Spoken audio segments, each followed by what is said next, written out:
Hi అండి. మార్గశిర మాసం start అయింది కాబట్టి కనక మహాలక్ష్మి తల్లిని చూడడానికి అయితే వెళ్తున్నాను. లైన్ చూసారా, కొత్త రోడ్డు అయితే దాటేసింది. నేను ఇంకా వేరే ఆప్షన్ లేక ₹100 లైన్లోకి అయితే వెళ్ళాను. ఒక్కదాన్నే వెళ్ళాను కదా అని చెప్పేసి. అది కూడా బాగానే రష్గా ఉంది. బాగానే అంటారా, మామూలుగా లేదు.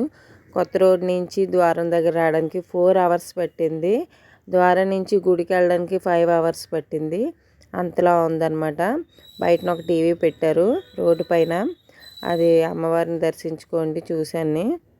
కొంచెం చూసాక రిలీఫ్ అనిపించింది నిజంగాను. అయితే లోన్కి వెళ్ళడానికి ఇదే నా ఫస్ట్ టైము. నేను ఇంతసేపు లైన్లో ఎప్పుడూ లేను. అంతసేపు ఉన్నాను. కరెక్ట్గా నేను 12 అవర్స్ ఉన్నానండి లైన్లోని. ఎందుకంటే నేను మార్నింగ్ 10కి వెళ్ళి నైట్ 10కి వచ్చాను. అంతసేపు ఉండడం ఫస్ట్ టైం అనమాట. ఎంత రష్గా ఉంది. కానీ ₹100 200 కన్నా వెళ్తే 500 వెళ్ళండి, లేదంటే ఫ్రీ దర్శనంకి వెళ్ళండి. చాలా అంటే చాలా బెటర్. ఫ్రీ దర్శనం ఇంకా పంపిస్తున్నారు. ఈ ₹100 200 కన్నా అది బెటర్ ఆప్షను.